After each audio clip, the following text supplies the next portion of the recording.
We apologize for this brief interruption in the show. As many of you likely know, the Higher Standard podcast is officially sponsored by Transcend Company.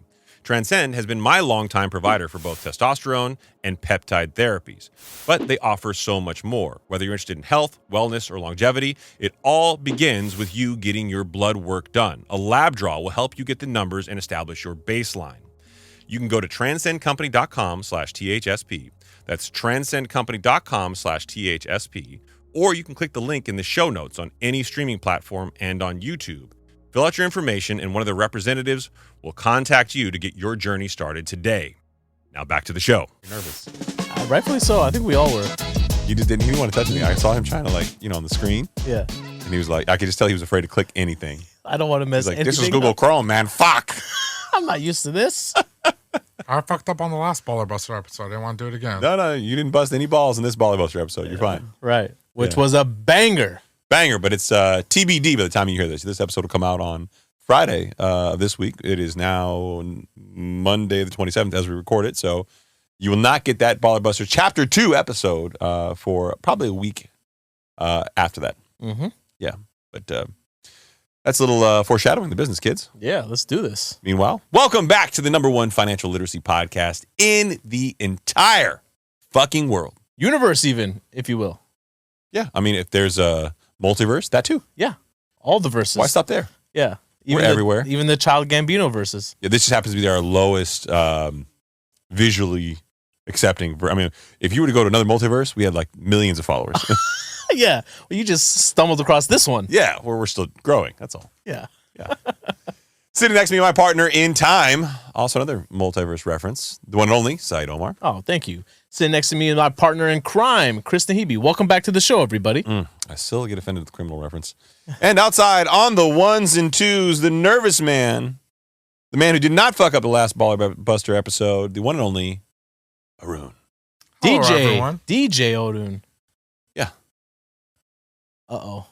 Can't be a DJ if you're afraid to click buttons. You know what I mean? Like, that's kind of your only job. You got, there's a lot of buttons. Yeah, you yelled at me when you walked out of the room. You're like, don't touch anything. I was like, I'm not. here's the part you didn't see. In my defense, okay, bear with me.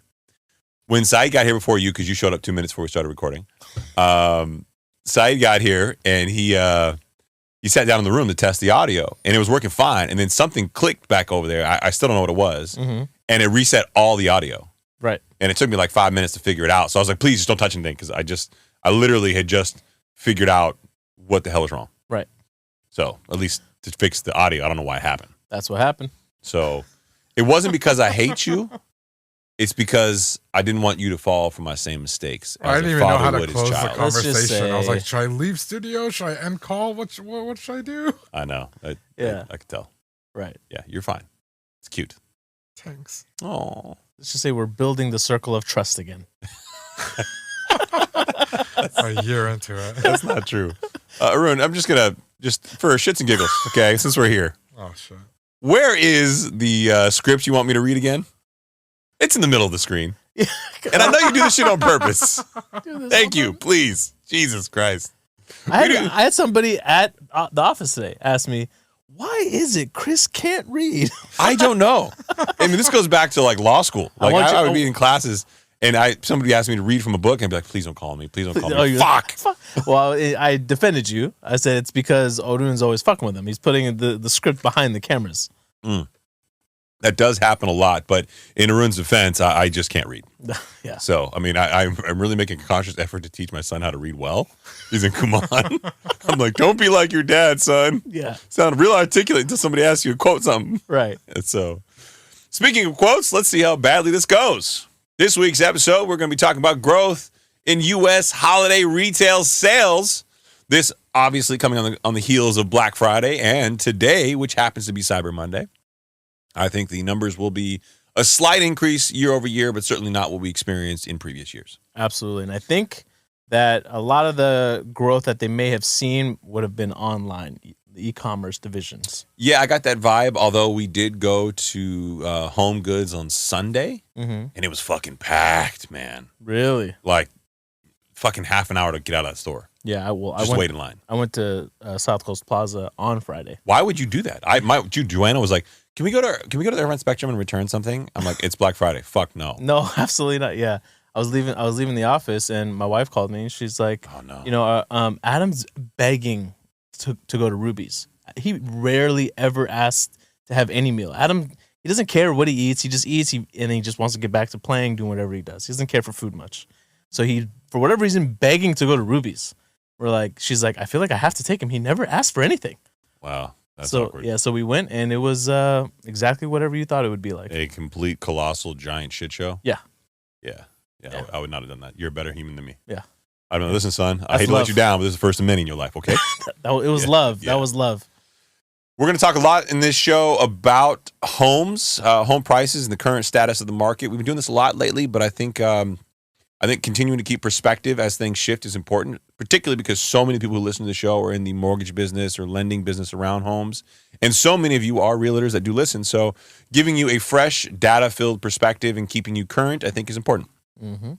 So we'll talk about stocks versus homes and commercial real estate. We'll talk a little bit about my favorite, the Kobisi letter. 40% of all U.S. homes currently don't have mortgages. That number was fucking huge to me. Let me tell you right now, I'm not part of that 40%. Yeah, I am also not part of that 40%. We'll talk about existing home sales dropping again for October, home prices falling in 25 of the top 100 markets, and to buy or not to buy. That is the question. I mean, that's always the question. But that's nobler in the mind. Slings and arrows of outrageous fortune. Right. By opposing. No, I'm sorry. Talk about Bank of America revealing rent is cheaper than mortgage in all but 2 of 97 major metropolitan areas. Ooh, that number shrunk, huh? Yeah. Remember, I think it was 4 before. Now it's 2. Now it's 2. Yeah, that's a fucking problem. Yeah. And then we'll go on, if we have time, talk about Black Friday and OpenAI. Sam Altman has once again, as a saga has unraveled, now pivoted once again. Yeah. You know what they said, right? Microsoft just said, turn your ass back around. I need you to go back and run that whole division over there. You know, we need you over there. Sam, you're going to sell us eventually anyway. Exactly. Yeah, you're going to sell to us anyway. So. Right. Exactly. And then at the end of the show, we got some reviews. Yeah. Who knew we made somebody a millionaire? You know what it was? What? It was we called them out and they listened. Well, I think that Saied believes this particular listener may have been trolling. I think this particular listener was telling us the God's honest truth. Yeah. And you got to stay tuned to the end of the episode to find out. And sometimes if you get financially literate, you do all the right things, you put yourself in the right position to win, you're going to win. You're going to win. You're going to win, Saied. That's true. To our podcast listeners out there, whether that's on Apple or on Spotify, please go ahead and leave us an honest 5-star review. Because if it's not 5 stars, you know it's not honest. And if you're watching us over on YouTube, make sure you hit that subscribe button, that like button, ring that notification bell, and make sure you do all the goody good. Which we now know is sexual favors. Because you listened to the last episode. There is always some sexual undertone. 197. That wasn't undertone. We looked that up. Urban Dictionary said it's explicitly sex. Yeah, that's what it said. From Chart of the Day, CNBC's Chart of the Day vis-a-vis Instagram. I liked this one, though, as a good way to kick off the show because we're coming through the holiday season. In 2020, holiday spending was up 9.1% from the year prior. That's a pretty big jump. According to the National Retail Federation, in 2021, spend was up 12.7% year over year, and in 2022 was up 5.4%. Mm-hmm. So obviously on the way down from what appears to be a peak in 2021. As of 2023, as it comes to a close, that growth in the holiday spend is expected to slow to just 3 to 4%, according to the NRF, the National Retail Federation. The expected slowdown has led many retailers to approach the holiday season with more caution than Wall Street anticipated. And I thought, as I was scrolling through the grams, late at night, scrolling, that's what it sounds like. Yeah. Yeah. What? Yeah. I can't. I'm going to leave that alone. What does your scrolling sound like? Christopher. It's not an undertone if it's an audible tone. There you go. Okay. Got it. So anyway, I'm scrolling. And one of the things I saw was really popular on Instagram, maybe you guys have seen it too, is that people were pulling out the Black Friday sale signs at Target. Mm. And underneath it was the exact same sale price. They just changed the slide. Yeah, they got lazy. Yeah, well, I think a lot of this is the culprit. I don't think because the sales are going to be down, I don't think they have the ability to discount. Right. They're trying to maintain their profits. Exactly. So I think this is where a lot more of that is coming from this year more than any other year. I can't remember where I read this. This year, though, retailers added approximately 135,000 jobs for this time of year, and that's actually some of the lowest ever in the last 5 years. Of the last 5 years, it's the lowest. And you can expect those jobs to be eliminated after the holiday season when people go, okay, well, we've had a slower holiday season than normal. We don't expect to see growth. We actually expect to see kind of a little bit of a runoff. Yeah. So I think you see this over time winding down a little bit. Right, and it makes me believe that, look, these guys are very much data dependent, right? They see all the same data that we're reading. They got people in their businesses that are probably telling them the same exact thing. So if this is the lowest amount of employees that they're hiring, they're expecting a major slowdown. I'm sure they're very much aware of the student loan debt repayments. What's going on? I just had a fucking moment of an epiphany. We did this. No. Black on black with the white? You're wearing Converse. I'm wearing Vans. We're dressed in all black. Arun, I just need you to be honest for all of our sakes here, okay? Are we those Middle Eastern guys now? Are we the Wutabi brothers? Who are those guys? Doug Wutabi and Steve Wutabi. I don't know who they are. Fuck. I'm sorry. Who are they? Odin, do you know? Night at the Roxbury, bro. Oh, Doug and Steve. Yeah. Oh, yeah. Yeah. No? Oh, that'd be Oh, great. that was well timed. Yeah, it was well timed, right? We practiced that when you weren't here. When you were showing up late to the show. PTO. Yeah, guy goes on PTO for a week, comes back, and he's like, literally 2 minutes before the show starts. All right, here, guys. Bro, it's game day. This guy doesn't need to warm up. He just shows up. No warm-up line. He just comes in. I'm ready to start, coach. Yeah, speaking of which, pro player, iconic leader of the team here, the guy who gets more PTO than anybody else in the world. Little bad news for you that we decided in your absence. Oh, okay. I've been fired again? No, not fired. Promoted, if you will. So we actually ordered what is known as an ATEM Extreme ISO. It will substitute for our current ATEM ISO Pro Mini that we have, or Mini Pro ISO, whatever. Right. So you might be saying, what the fuck does this mean, Chris? It's all foreign language to me. It means we've got 4 more camera angles, possibly 5, that we can add in to the current show, which will include a camera on your ass. Yeah, buddy. And we already got the cameras. We already have the cameras. So you're going to have to start dressing a little prettier. He's not going to care. I know. He's going to rock it. So we decided that black is the theme color of the show. Yeah, exactly. Yeah. I'm going to have to do my hair moving forward, huh? Yeah. Also, thanks for the thumbnail last episode, buddy. I appreciate that. Yeah. So I feel like there was some sarcasm. I didn't do it? No, he didn't do Oh, it. shit, my bad. But he was doing it from the beach.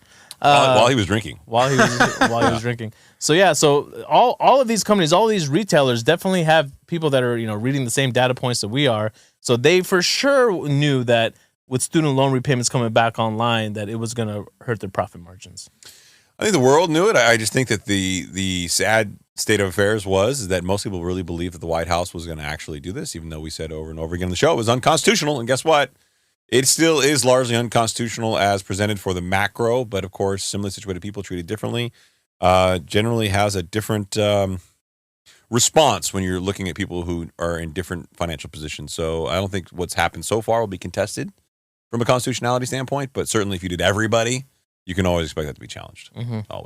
Always. Well, there's a 401k kind of position that's happening, an evolution of the 401k world. Yeah. That I think is a good jumping off point. So now we know that holiday spending is likely and is projected to be lower because of some of the extra stress that we've seen in the economy. Well, that isn't the only sign, kids. From CBS News, here's how much or how little the typical American has in a 401k. I found this stunning. Did you? Yeah, of course. This is something that's near and dear to my heart. Okay. Why is that? Because I remember being in my early 20s and talking to my friends, because I took a personal finance course in college. Yeah. And I quickly realized, how important it is to understand what compound interest is. Compound interest is amazing. Right? Eighth wonder of the world. And I made sure to go and tell all my friends. I think, Odun, I don't know if you remember, I was on his ass for years saying, hey, dude, get started. Throw some money at it, whatever you can. Just whatever leftover money you can. Even if it's $50 a month, $100 a month, whatever you can, and let that thing grow, because it's the thing that's going to, really help you in the long run. Yeah, vastly underestimated because people look at it as a way to impact their cash flow for spending ability now, and they don't see the value. Yeah. And then a lot of the rhetoric on social media right now is like, why would you invest in a 401k, bro? Yeah. Can't use it until you're almost dead, 65. And I'm like, bro, we're living in the like 80s. Right. That's 20 years of your life. Yeah, and if you're banking on medicine only getting better. Yeah, I know, right? Right. Or you're on TRT, sponsored by transcendcompany.com. Yeah. Go to transcendcompany.com/THSP. Click the link and fill out your information so you can learn about how I stay sexy year-round. Yeah, and how you'll probably live longer than me. I actually want to try their Wolverine stack or whatever it's called. It's on. I like that they call them stacks. Yeah, well, because you're stacking different peptides, but yeah. Yeah, I know, but we were calling different things stacks on the last episode. Bibles. Yeah. Racks and Bibles. As of the third quarter, 401k participants whose plan was managed by Fidelity Investments had a median balance of $23,800. According to recent data from the wealth management firm, I found that number to be shockingly low, considering it's the average of everybody. Yes. Well, savings were even slimmer for other types of retirement plans, with median savings of $20,600 for 403B accounts and $14,500 for individual retirement accounts. Mm-hmm. One measure of how many people are likely to fall short, an August survey from brokerage firm Charles Schwab found that Americans say they need $1.8 million to retire comfortably. That's a lot of money. That's a big difference from $23,800. Now, Yeah, a long way to go. Yeah. I will say, most Americans, historically, and I think we're walking into some very uncharted territory with times where this is going to pivot, have built up the majority of their net worth and the equity, the appreciation in their home values over time. Yes. But there's no reason why you can't have both. There's no reason why you can't have both. And they should be, at least a significant component of your net worth. It should be. We know that 60 to 65% of Americans out there are living paycheck to paycheck, right? And I know this is a tough time right now for everybody given where inflation is. And I know minimum payments on your credit card bills are sky high because credit card debt's at an all-time high of $1.08 trillion, right? But an easy tactic that you could take that I adopted like a while ago to make sure I could hit that threshold, because there is a threshold, if you don't know, that you can only, I think, deposit up to $18,000 a year into your 401k, right? They cap you. And one thing that I did early was to, anytime I got a pay raise, I would put a little bit more into my 401k to make sure that I would try to hit that mark. Okay. That's one tactic. And something that it's what's really beneficial is the money that comes out of your paycheck is pre-tax dollars. So then it ultimately lowers your taxable income at the end of the year. Yeah, it does. And depending on what your financial position is in life and what you're doing, it could be more or less impactful. But it's certainly something from a compound interest perspective, even if you have to put it in and pay taxes on it, in my mind, it's still worth it. Yeah, 100%. So Arun has just brought up Feathering the Nest Egg. It's a chart from this same article which compares Gen Z, Millennials, Gen X, and Baby Boomers savings. Obviously, the Baby Boomers have the most. They're just an older generation, so compound interest has helped them out the most. But it's kind of shocking to see where these numbers are, at least where they're starting from today versus where these people are at now in different generations. I don't know if this tells me a whole lot, but it shows the average amount of the money across each generation and how they've saved for retirement. I think if anything, it's compelling. The baby boomers now have used this and leveraged this, plus the equity in their homes, for what we'll talk about in the future in a lot of the housing market. So that's what these two articles really link together. Is I want to set kind of the context of the gap in disparity. Yeah. And for one of those, hey, let's give you guys a little bit of the ball now, as they say in law school, or the point of this whole kind of macro conversation. The biggest concern that we've had with what we're seeing in the housing market and this I keep saying unaffordable, but this affordability crisis, is that if the middle class cannot continue to buy and that they can't have this equity appreciation in their home, clearly, if you look at the CBS News article, they're not going to get that in the 401k. So where are the investments that most Americans are going to make to help continue to push them into the middle class, if not the upper class? Right. It's going to be starting businesses. It's going to be things like that, because you're not going to get it from where traditionally you could be a saver and just save and get there. Which I think is something that is even more intimidating, right? To start a business, I think, requires a lot of planning, and whereas if you were to start just investing into your future long term, if you're adverse to risk, right? There's different risk levels you can apply to your accounts, right? There's low to moderate to aggressive. Yep. Right? So if you can take a less aggressive approach and really plan for your future, but I agree with you. I think people are going to have to start businesses if they're really going to try to find a way to bump themselves up either into the middle class or the upper class. And people say, well, Chris, I could always invest in things. Yes, but if you're going to be very good at investing in something, you're effectively starting a business. Your business is investing in assets, assuming you have the investable dollars. Yeah. So it's really no different from a perspective. I think the sad conclusion that Saied is alluding to here is the younger generation is going to have to get used to taking on more risk to accomplish their goals, whereas the now baby boomer generation had the luxury of saving their money, putting into a home, building a 401k, and boom, those things together give them this opportunity for wealth in their later stages of life, which I don't know that this particular earlier, younger generation is going to have that same luxury. Yeah. What if millennials haven't done anything yet? What recommendation would you give for them? I mean, start all of this if you can, right? I mean, if you can start your 401k, if you're with a company that does that, do that because they match your dollars. It's free money. Certainly dollar cost average. Find low cost index funds. I'm a big fan of VOO, IVOO, all the Vanguard low cost ones. If you're going to self manage, you can start something like Acorns, which The Rock is now endorsing. He has a. I remember you started that like I want to say over 8 or 9 years ago. Yeah, no, and it's been interesting. So for those of you who don't know how Acorns works, they're in Irvine, so they're close proximity to our corporate offices, but no affiliation with us. No affiliation with us whatsoever, other than the fact that obviously I look like The Rock, and there's a aesthetic symmetry there. Symmetry. And Saied looks like symmetry. And Saied looks like what? I'm not gonna give Kevin him. Hart. Oh, I'm okay with that. That's mean. I'm okay with that. That's before mean. the accident or after the accident. No, he's fine now, right? He's recovered. He's good. Is he? Yeah, I think he's good. I hope so. Does that mean that he's our Kate Hudson? I just want to be clear on what Arun's role is because so I can label it later on. Yeah, no, he's Zac Efron. Oh, Zac Efron's face has changed. He's just not as handsome as he once was. No? No. Wow, look at you. Hater. Yeah. Not a hater. The audacity. He just looks like he's on a lot of gear. He looked. Yeah. It's very sad. Okay. Such a handsome boy. A lot of gear is bad. Haroon's got it pulled up. Okay, that's the Zac Efron. Wow. No, that's not even the worst. Look up Zac Efron's new movie that just came out. Zac Efron new movies. Yeah, sure, that's it. That one right there, the top left. Oh, this is a role, though. Yeah, look at his face, though. He got really, really big for this movie about wrestling, but his face looks different. So he said that he slipped and fell and had like a jaw injury way back in the day, and that it required him to have some stuff done. But look at his face. Yeah. That's not surgery. That's not role. That's just his body type, his physical appearance has changed. Yeah. I mean, gear will do that. Something too much of it will. I mean, I wouldn't know. I wouldn't know. Yeah. Actually, HGH will do that more than anything else. But yeah. Okay, can we get back on topic? God damn it, you keep talking. Jesus Christ, Saied. Sorry, man. Focus, man. Okay, I'm on. From Business Insider.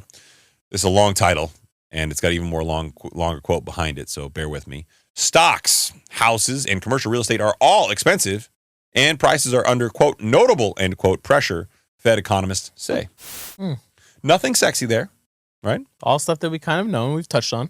But I want you to think about this, what I'm about to read to you, and it's very long, and I do apologize, in the context of what they're trying to accomplish when they say and cite these things as concerns. Okay.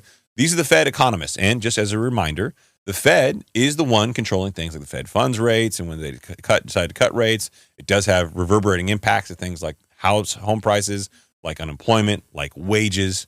So all of this could be something that you could read through and think to yourself, okay, what do they mean by this, and what are they likely to do? Yeah, where are they headed? Exactly. All right. So the staff characterized asset valuation pressures as notable. In particular, the staff noted that valuations in equities, housing, and commercial real estate were high. Read the minutes from the Fed's meeting 3 weeks ago, published on Tuesday. So let's start right there. The Fed's own economists and their own staff are saying that equities, the stock market, okay, the housing market, and commercial real estate were high. Right. All the news has been focused on commercial real estate, but they're clearly overlooking the fact that the Fed is looking at the stock market, Yes. is looking at the housing market and say these things are overvalued. Yeah. Our boy Gary Schilling last week was mentioning how the stock market still had another 30% way to go down. It's still early in our relationship, having split from Nouriel Roubini as recently as we have, but I feel comfortable that I can support him now. Yeah? I don't think that he's going to pimp crypto quite the way that Nouriel You never did. know, man. Nouriel let us down. He did let us down. I don't think I've ever been let down like that before. Motherfucker. Audacity. I immediately recalled the email that I sent to his management team. You recall? Asking him to be on the show. Months ago? No, I just sent them an email saying, I recall that email. They also did not respond to that, probably because I recalled it. Yeah. Economists at the U.S. Central Bank noted that both stock valuations and housing prices have climbed to historic heights. Quoting again from the article, the forward price to earnings ratio for S&P 500 companies rose to the top 25% of its historical distribution, the minutes read. House prices increased to the upper end of their historical range relative to fundamentals, despite tight credit conditions in the mortgage market. So, despite all these things that are happening, values are still way higher than they should be. Absolutely. The Fed is clearly watching this. This is their economist in their own minutes from their own meetings. Yes. Okay? The reason why they're watching it, though, is because we know that they need things like housing to come down, right? In order for them to hit their 2% target range, in order for them to cut in the Fed funds rate, which will ultimately ease, some of the pressures, they ultimately stimulate the economy again. They need for this to come down because it makes up such a high percentage of the report. 100%.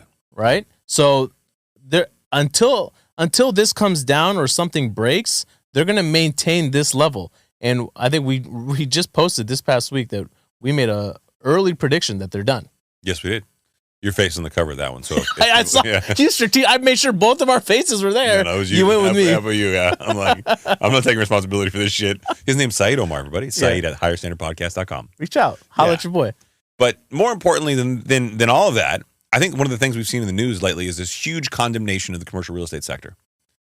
And we'll talk more about that in the upcoming quote. But what I think is crazy to me is the fact that realtors will say, oh my God, the commercial real estate sector is bad, but home values, they're just not going to come down. And I've been fucking with Logan from Housing Wire in his DMs and his comments, like challenging things that he says, because he's very much on the side of the home builder. I'm not saying that he's wrong. I'm just saying that he does have a bias and a slant. Okay. And he will never respond to me. And it's funny because we have mutual friends in common and it's like all good, but I keep going. Like I'm not, unless you block me or restrict me from commenting, I'm going hard, bro. Right. You got to go full Dave Ramsey on me. Give me stop. So he really supports the Home Builders Association. He does, and he doesn't think. And his theory is one that I can buy into. He's like, look, the Fed's going to cut rates. When they cut rates, home prices, mortgage rates go down. The home market will pick up. Activity will pick up again. I agree. I think that it will. And then you'll see home values go up. And that'll be bad. That would mean we have now experienced a resurgence in inflation. And that's my point to him is, okay, then you have a double dip recessionary economy, and you have a big problem. Yes. So I said, look, I'm not saying that they're going to continue to increase rates, but I do think they're going to hold them higher for longer, which is what they have literally been saying. Yeah, and if we can all agree that they may begin to cut rates in July of next year, that doesn't mean they'll be cutting rates at the same cadence that they raised rates. Charles Schwab came out with a big prediction saying that they think the housing market will take an average valuation decline of 3% next year. And I think that's probably reasonable. Yeah. Given what we've seen, not enough. Not enough for people that have been waiting on the sidelines, But you also, in order for it to come down at a level where it would be a notable correction, I mean, a lot of other shit would have to get fucked up, right? That's a technical term. Technical term of the show, okay. Right? Would have to get fucked up in order to get there. And so you're saying this shit would have to get fucked? All the shits up would need to get fucked. All the way up. All the way up. Yeah, in order to have a notable correction. Is there an index that tracks this shit fucking? Yeah. It's called the Higher Standard Index.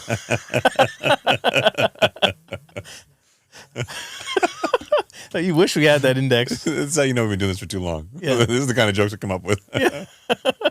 Reverse Kramer to the moon or the Higher Standard shit fucking index. Moreover, the rate increases have lifted mortgage costs to their highest levels in more than 2 decades. That's caused an affordability crisis and frozen the housing market as priced out buyers wait for better deals and the prospective sellers hang on to the cheaper rates they've locked in, creating that lock-in effect that we've spoken about so many times. Mm-hmm. As for the debt-laden commercial real estate sector, it's faced a painful mix of declining property values, higher interest rate costs, and a credit crunch as lenders pull back in a fear of a surge in defaults or a fresh wave of deposit withdrawals. Those pressures, yeah, that's a lot. Yeah. Those pressure points led to the Fed staffers to flag the quote notable vulnerabilities in the U.S. financial system, including funding risks and the amount of leverage in the financial sector. Talking more about debt really there than anything else. They also cautioned of moderate vulnerabilities tied to business and household debt.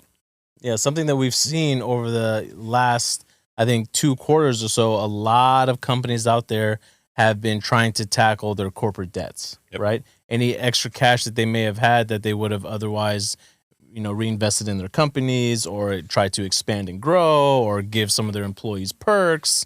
What they're now doing is really tackling their corporate debts because interest rates on those are adjusting and they just need to make sure that they stay cash flow positive. So this is the part where we start giving you the harsh realities, the truths, the bitch slap facts. Technical term. The bitch slap facts. Sponsored by the Higher Standard Podcast. Yeah. Well, from the Kobisi letter, a record of approximately 40% of all U.S. homes don't have a mortgage. Damn, I wish I was there. Yeah, I guess if I consolidated, I would. Well, so here's my problem with that. If you have a home, you should have a mortgage that maximizes your tax benefit from an interest write-off deduction. I think but it's capped at like $10,000. Now, it wasn't always. Yeah, it wasn't always. Yeah. So your boy Trump really fucked that up for everybody. Yes, he did. Selfish son of a bitch. Why? Huh? Just because he doesn't need it anymore. He was like, I don't need this. It was great when I had it. Yeah. Fuck y'all. Yeah. Anyway. At first, this seems like great news, but it really just emphasizes how unaffordable this market is. Currently, a record approximately, again, 35% of housing market transactions are all in cash. Somebody play Jay-Z. Yeah, ball so hard.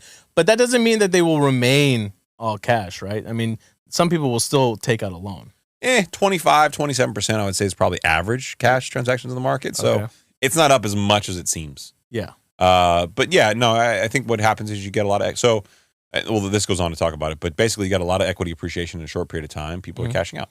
Yeah. Yeah. So, I mean, so they could technically do that, right? So if somebody were to come in and buy a house all cash, that doesn't mean that they can't get a loan on it later to pull some of that cash out. No, not at all. It just means that they can make their offer much more attractive and then let it refinance and pull some cash out. Yeah. Subject to the lender's maximum cash out limits. Sometimes it's $500,000, sometimes it's $1 million, but more than enough for most Americans. So why would a seller, I mean, if you have a pre-approval letter, right, that says I'm good for this loan amount, you see that I have the down payment to support the transaction, why would a seller still go with someone that has cash and even possibly take slightly less because they have cash? Less red tape. You don't have to deal with, there's contingencies, usually an appraisal contingency, an inspection contingency, and a financing contingency. Mm-hmm. Financing contingency basically means if they can't get a loan, they can back out of the transaction and there'll be no harm, no foul. Right. Well, the financing contingency also has the challenges of the lender. They're going to want to get an appraisal. They're going to want to get their inspections, all of which you're probably doing on your own anyway, right? But you can remove almost all the other contingencies if you don't have a financing contingency. Because you don't need an appraisal. You've already told me you're willing to pay for it. What the fuck do you care what it appraised for? You have cash. Yeah. Right? The lender does that because they want to make sure they don't, get over leveraged with a loan to value perspective. Well, the inspection one you could waive, but generally speaking, you want to do that anyway. But usually the lender will require you to do it. So you can do all those contingencies you can get rid of if you wanted to. And then if you have an all cash offer, you can close faster because you don't have to wait for them to get all their paperwork together, underwrite the loan, get all these third party reports in, and then go, okay, this makes sense. We're going to, do it, or no, we're not going to do it, or we'll do it this way. You can get it, right away, that person can just pay you cash, close the transaction, and none of that shit's going to get in the way and stop the transaction. Yeah, something that I've always wanted to know about, I don't think anything can technically track this, but a certain percentage of homes, what they do track is how many homes sell above list price or below list price. Yeah. And I think that number for the month of October actually went up. We're up in the sense where transactions closed below list price.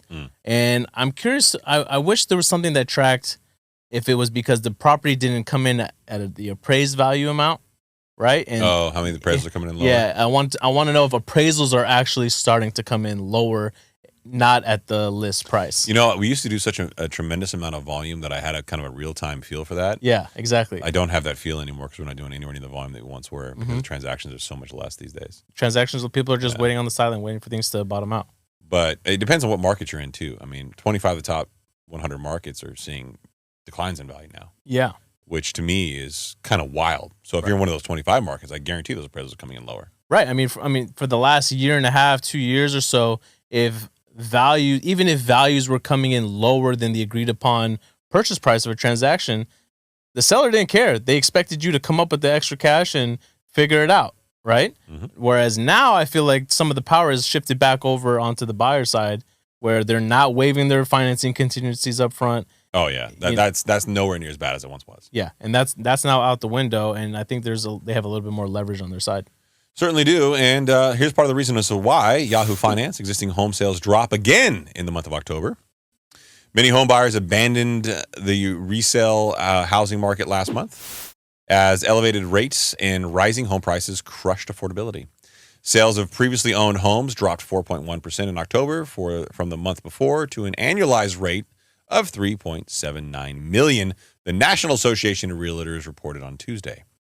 That was 14.6% lower than a year ago and below the 3.9 million units predicted by the economists polled by Bloomberg. So even less than the economists who are supposed to know these things really pontificated. Yeah, what they do is they take the amount of units for that month and they just annualize that figure, right?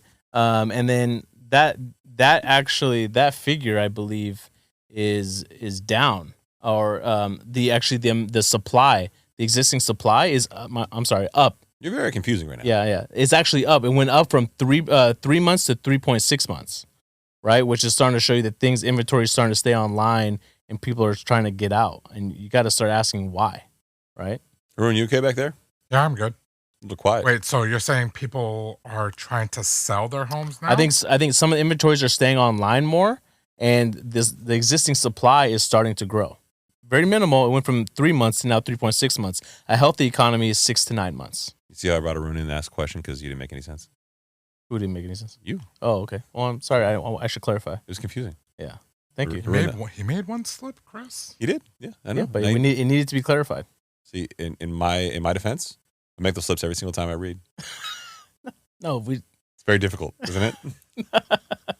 When you say some shit and you're like, damn, that made no sense. Yeah, like, damn, I need to fuck. That got really fucking confusing. Yeah. Then the times where like the text is wrong that I'm reading from, I almost want to like highlight it and be like, look, guys, it's not me. I feel like Haroon edits it. Yeah, sometimes. I did one time and it didn't work out. Yeah, it didn't. Yeah, the one time he did, I'm like, this looks too normal.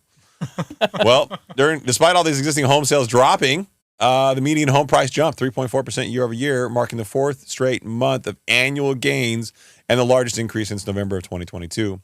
The median price of $391,800 was the highest for the month of October. Wow. Yeah, kind of wild.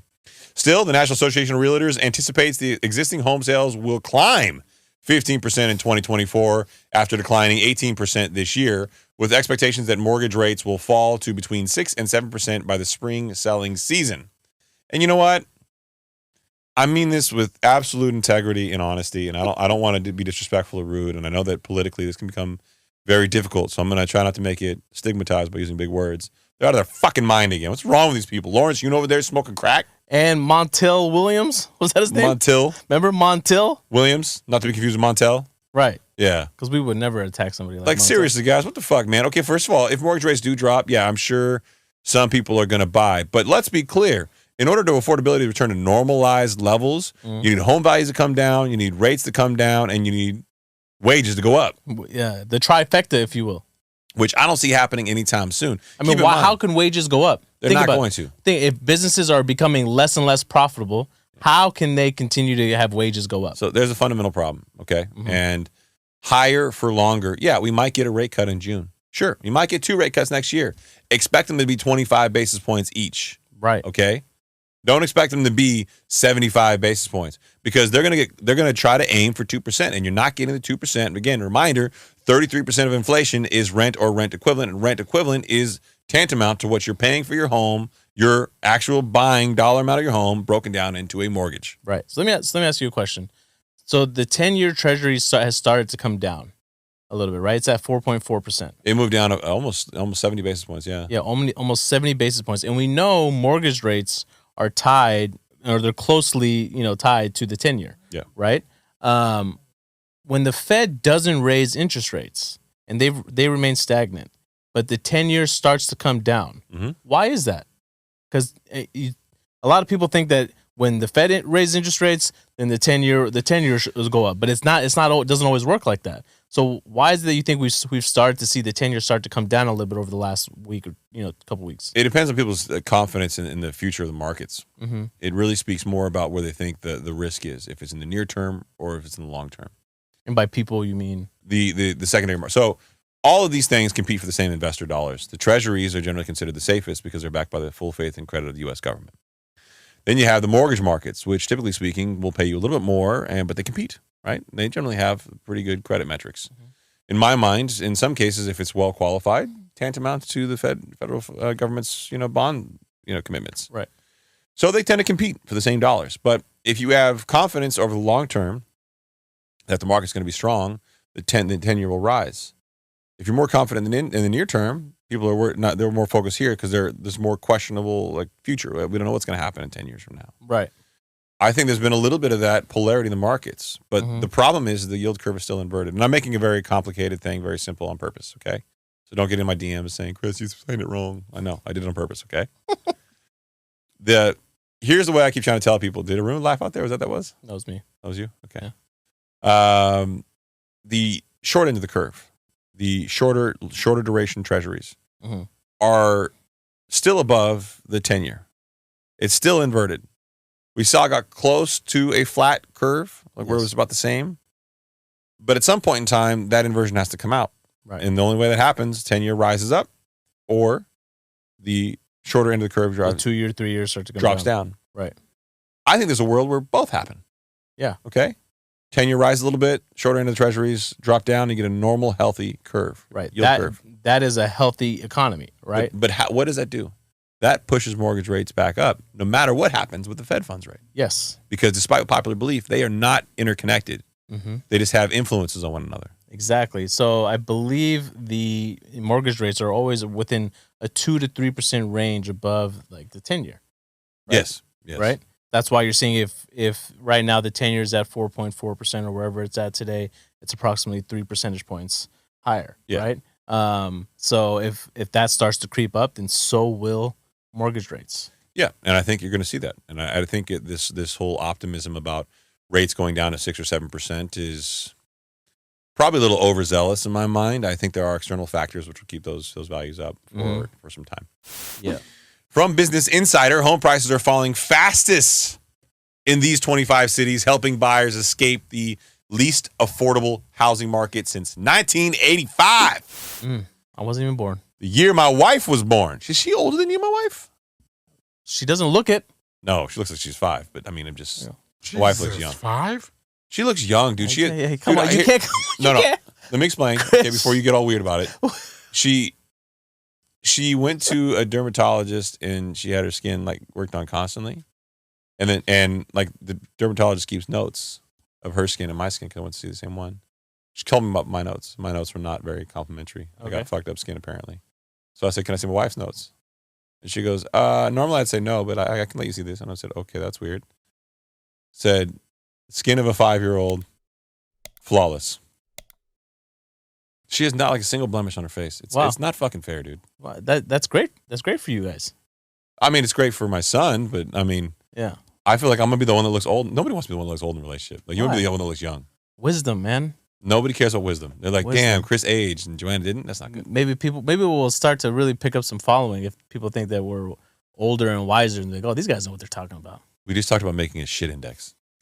Both got white beards. If people don't know that already, then we're fucked. Yeah. Even my animated version had a white beard. Looked like an angry Marvel character. Yeah, and shit. You look like you had a hanger going. It was like, yeah, it's not a good thing.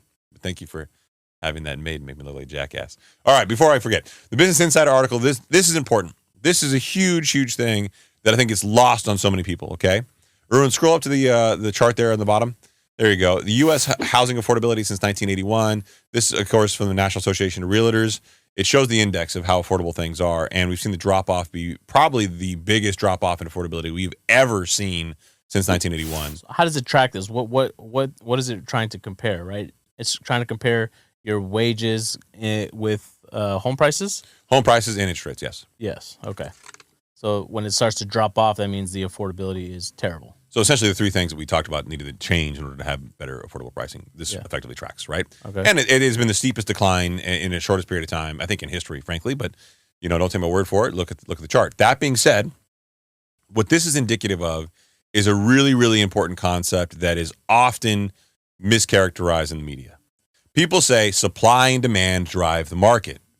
If the housing supply goes up, then demand goes down because there's more out there. If demand goes up and supply doesn't, then values, where do they go? They go up. Mm-hmm. And people keep citing this back and forth, right? And we've always said on the show, demand without affordability is not demand. Okay, what do we know happened? There has not been a massive amount of deliveries to the market, right? Right. So if supply is not influencing this, how have we seen the change in prices? It's because demand went down. Right. But why does demand go down if supply didn't go up? Because the supply and demand argument is always supposed to be this balance, right? No, there's another element to this. Pricing, Right. affordability. 25 of these cities where home prices are, quote, plummeting now. That's the quote from the article, okay? Yeah. And they're pretty impactful. So Arun, scroll down to some of the cities here. Let's go one at a time. Keep going. There you go. Number 1, Austin. We've talked about them on the show quite a bit. Mm-hmm. Year over year price change, 10.3% down. They're included in that Sun Belt region that we always talk about. They are included in the Sun Belt region. Very good. Yeah. You do listen to me sometimes. I do. It's so cute. Number 2, Honolulu. They get a lot of sun there. Negative 5.8%. Yeah. Yeah. Huge number. Jackson, Mississippi. I did not think they'd make this list. Wow. Negative 4.8%. Isn't that one HGTV show on there? Which one's that? The girl with the short hair and I got to be honest. Said and I don't know what the fuck you're talking about. I'm just going no, because Awa watches it. So I'm not going to fake the fun. The girl with the short hair. Which one was that? We don't watch Never girls. mind. Who cares? Have you seen a woman since you got married? Who? They're women? I don't think I've ever seen a woman. I got married and It's like they all just went away. Like Thanos just snapped his fingers and they're just gone. Exactly. I haven't seen a woman in a long time. Thanos, dude. Yeah. The greatest villain of all time. No, Loki. No way, man. He wasn't that much of a villain. You haven't seen the final arc. You got to see the final arc of his character. Come on, man. I know he's a great villain, but dude, You got to see the final arc of his character. Thanos was so. You know what? If you're listening to this show and you haven't watched Loki on Disney Plus, do yourself a favor. If we teach you nothing about finances, I'm okay with that. I'm fine. Really? You're okay? Yeah, we suck. We know it. Okay, but just watch Loki. I've given you that much, okay? But you need to know the whole thing. No, you don't. You just need to see the final arc of the character. The final arc of itself, just in and of itself, is amazing. Your infatuation with Loki. It was a great series, man. Good for you, man. Shreveport, Louisiana, down negative 4.6%. Be honest, never heard of Shreveport. What? Just being honest. Cape Coral, Florida, down 3.6%. Really never heard of Shreveport. That's weird. Yeah.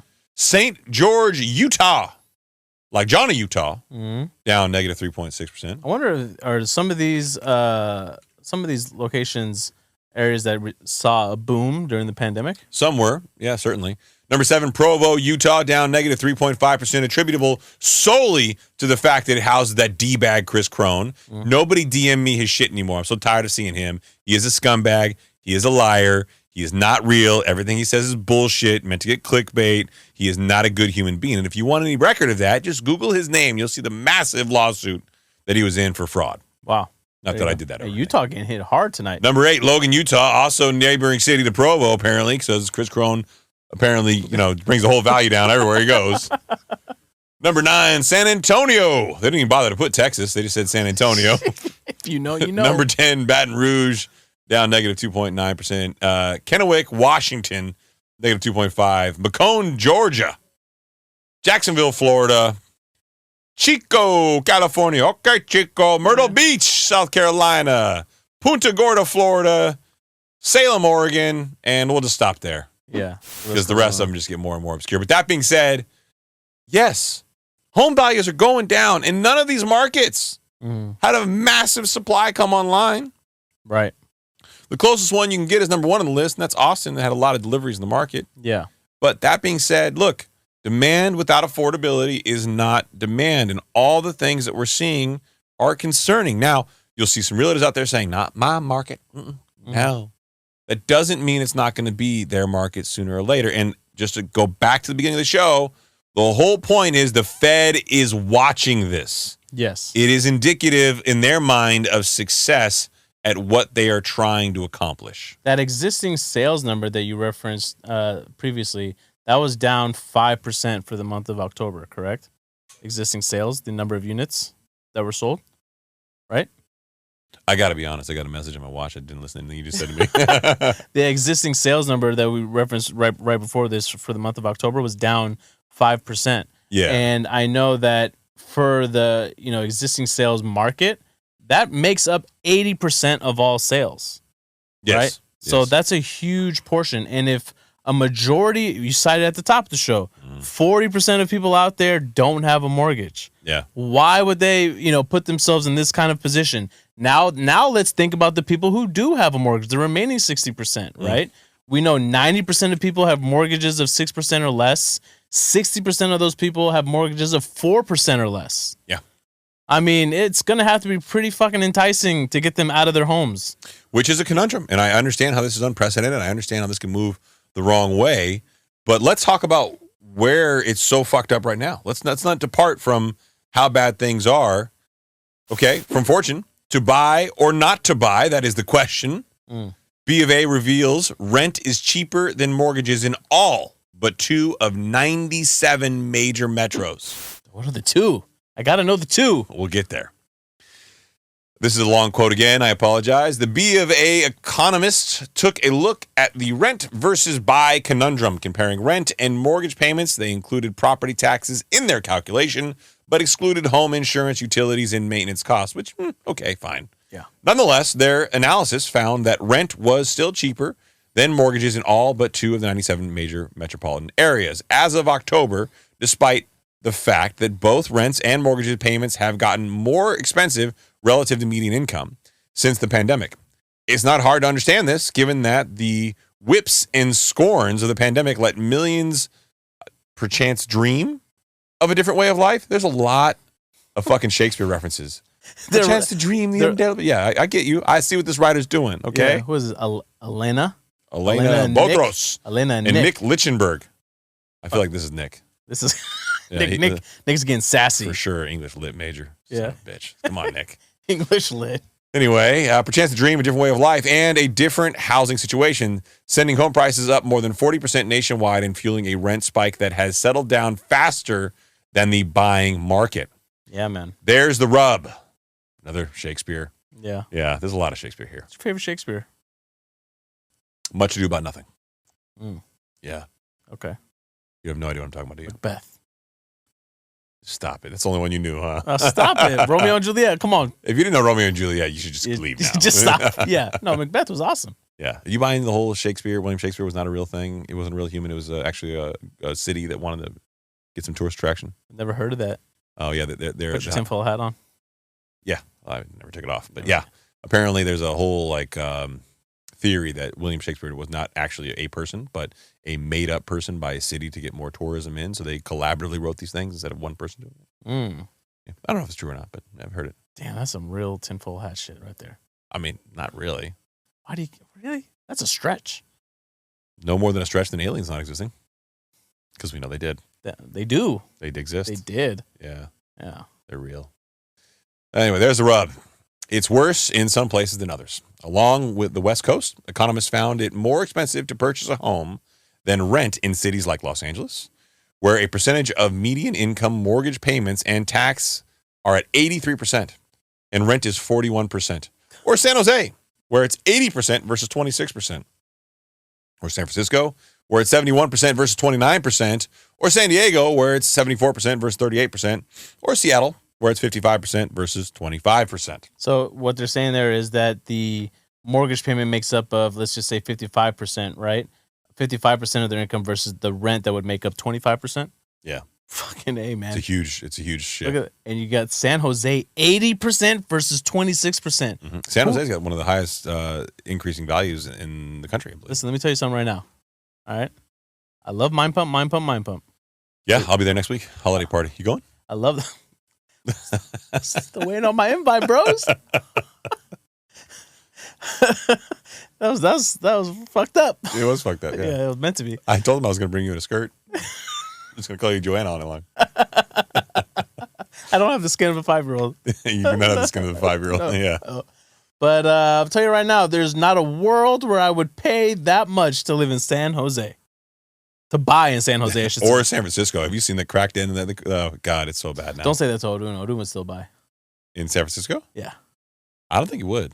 I love that stuff, man. You're a family man now. Don't think about you, selfish bastard. Yeah, we can't raise a family downtown. You can't have that going on in your backyard. During my PTO, they're trying to convince me, like, oh, dude, like, raise your family in San Francisco. I was like, why? They're like, we have a park. I'm like, one park. Like, Oh, so people that were in San Francisco try to get... Misery loves company, bro. That's different. Yeah. It's not so bad. I've only stepped on one needle. Yeah, I only saw 2 crack pipes last week. the best is everyone that lived in the city at one point that did start a family have moved out. To the Of course, because they didn't want to die. Yep. I get that. Right. But there's also cities like New York where it's 62% versus 43%. Meanwhile, New Orleans and Jackson, Mississippi are the only 2 cities that are less expensive to buy than to rent, according to their analysis. Jackson, Mississippi, sound familiar, Saied? Yeah, it was on the list. It was on the previous list of cities with the lowering home values. Yeah, exactly. Damn, New Orleans, you got to get your shit together. Realtor.com's recent rental report, published in late October, found that for the 5th straight months, rents had dropped. It's becoming more economical to rent than to buy in nearly all major markets. Daniel Hale, chief economist at Realtor.com, said in a statement, at the time. An earlier report showed that the cost of buying a starter home was significantly more expensive on a month-to-month basis than the cost of renting a similar-sized home, and that was true in 47 of the top 50 metros.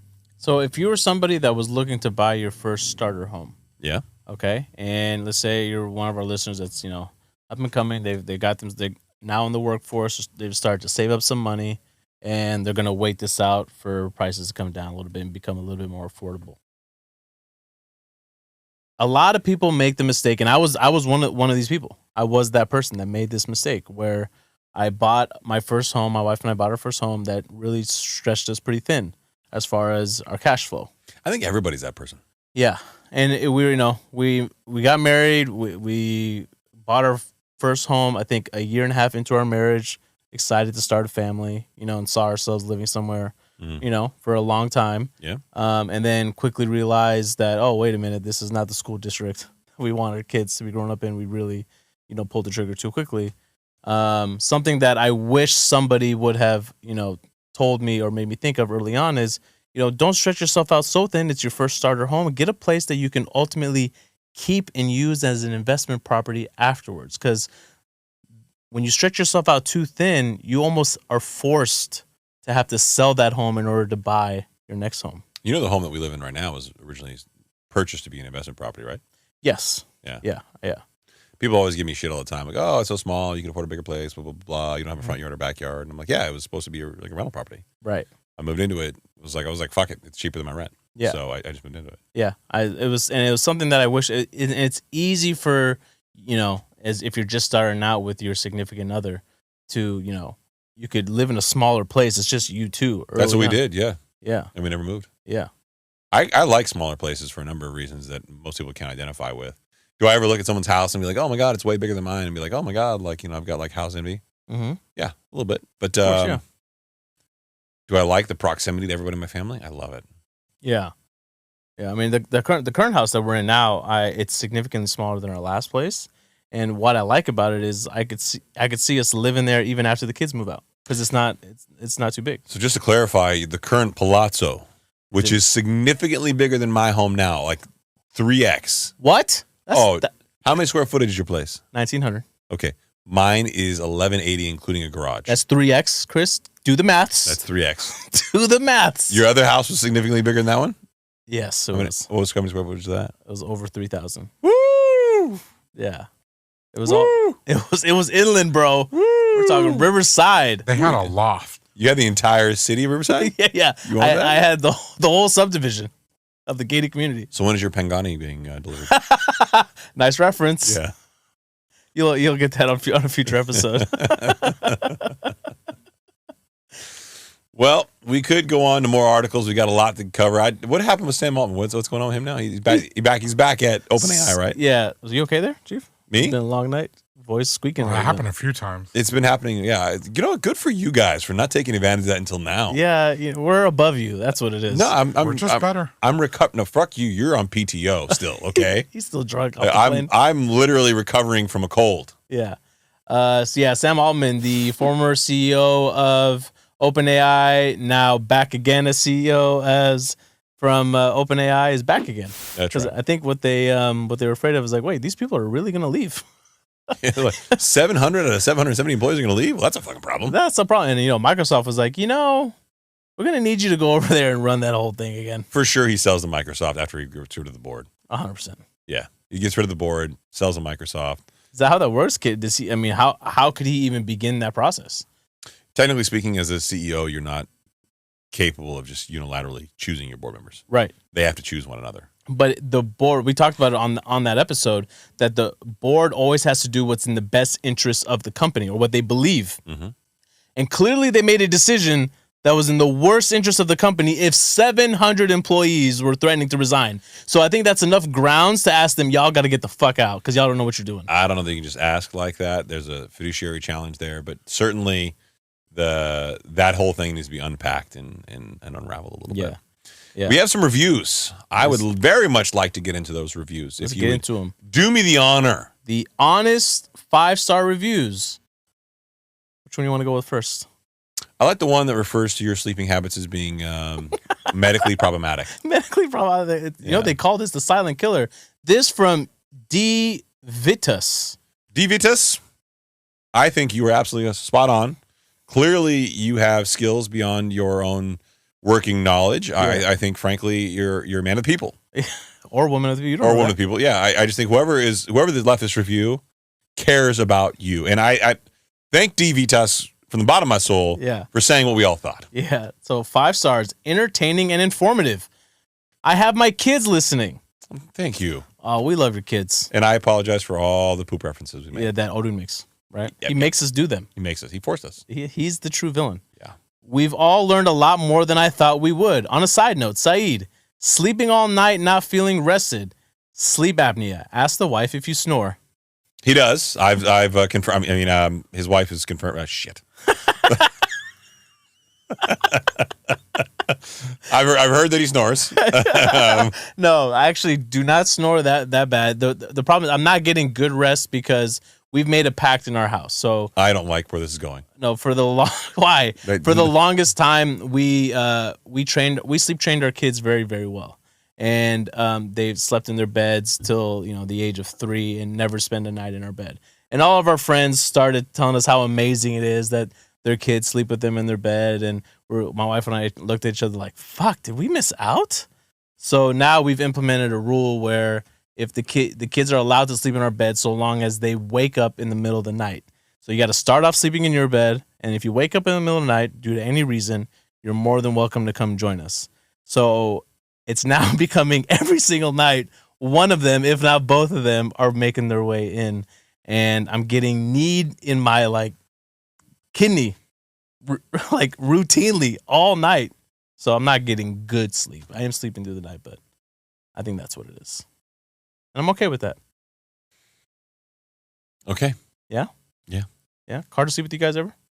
We'll go to his bed and sleep with him. One of us will. But and in the morning he'll come in for a little bit and cuddle for maybe a little bit. But generally speaking, he won't come to our bed. He won't come in. Okay. So now next review, this one. I'll let the listeners decide. How dare you? Yeah. How dare you? How dare you? Someone took the time out of their and I appreciate you very lucrative day, Dan Serrano, to tell us about how appreciative they are for what we've been able to help them accomplish. Yeah. How dare you? Danny from Fresno, Texas. I wonder if Raul put him up to this. I don't care. Yeah, I'm okay with it. 5 stars. These guys saved my life. You're welcome. That's what we do. You can call me McDreamy. That's the second or third time someone's referred to me as lifesaver today. Yeah. I wish they could save your own voice. I'm not going to touch the McDreamy thing, by the way. Yeah, I floated that for you. I'm not. No. Yeah. I was on the brink of bankruptcy. Now I make $3 million a week and on my way to own a mansion, A+. Yeah. You're welcome. What color is your Pangani? Yeah, exactly. Oh, that was good. Some people out there are like, what the fuck's a Pangani? Good, yeah, exactly. A lot, not some, a lot. Yeah, it's just- Let me say, you're gonna have to Google it. Yeah, you'll have to find out. It's a very expensive car. Yeah. Yeah. Odin, you got anything? This is the show I was talking about. Hometown. Jesus Christ, we're still on this? Yeah. I've never heard of Hometown. this show my entire life. Is that part of? Oh, yeah, what they do is they. Jackson, Mississippi. Yeah, they always start off with 2 homes, one that's already nicely built and one that's kind of run down, and a family will buy it as their fixer-upper starter home, and they'll come in and do it all for them. Why do you know that? Because he doesn't watch the show. No, because I watched a couple of episodes. Yeah. And why'd you watch a couple episodes? Because the girl with the short hair. No, dude, I like this guy's good. Oh. This guy does great woodwork. Oh, he's hella funny too. He's hella funny too. I think we have different levels of funny. We have different definitions. I am very, very perplexed by the two of you right now. I feel like this is something that Odin, you can't call Danny McBride funny and also call this guy funny. No, Danny McBride is a fucking national treasure. How Yeah, I'm dare saying you can't put them on the same level. No, Danny This is not McBride's funny. a national Okay, icon. This guy's a 2 when it comes to humor. No, not if Danny McBride's in the equation. No. Yeah, he's off the charts, No. dude. Yeah. How dare you? Odin, you got anything? Nope. Done. He's done. You got anything, Christopher? Not after that. No, Yeah. I can't believe we ended on Hometown. that's so disappointing. It's Okay, how about this then? No, please don't. Nothing's good going to follow. Yeah, that. give us Just some- end it now. give us some, End it now. give us please. something from Belize. Take me out of my misery. No one go to Belize unless you like snorkeling or diving. Okay. See, don't fall for this shit. You know what he's doing. What is he doing? Have you not seen this before? No. He's trashing the PTO that he just took, saying what a shitty time he was. You're good. So he can go back Wow, on PTO yeah, again. I am on PTO in 2 weeks. See? You fucking did this. You bought into that shit. Going to Chicago. Oh, you're fucking going to Chicago too, aren't you? It's his Oh, you PTO, son of a man. bitch. It's his PTO, man, not mine. You're using my PTO? I'm recording podcasts on my own? No, man, we have backups. We already have it. Fuck you. We don't have it yet. I got to do it. You know what I mean? We did it. No, I got to edit that shit. Come on, That stop last it. episode is going to be a whole we're fucking all problem. gonna edit. For the record, just for those of you listening. This is all in house. Yeah, if we don't say something fucked up and somebody says something fucked up on the show, it's not attributable to us. Please see the disclaimer at the bottom of the show. Okay? This is for entertainment purposes only. We Yeah. can't be in control of other people's entertainment. I can't make somebody not say fucked up shit. That's Okay? all I'm saying. That's all I can say. Yeah. Yeah. Well done. Yeah. Good job. You get out of the way now. Exactly. You got out in We're front going of to have that. to do it again for the next episode, too. It was for the next episode. I'm doing it on the end of this episode. Yeah. So anybody's going to be like, oh my God, I listened to that episode and you didn't make a disclaimer until the very end where I cut out before. No, bitch. I'm a show early. Yeah, exactly. Good job. Well done. All right. Good night, everybody. Bye.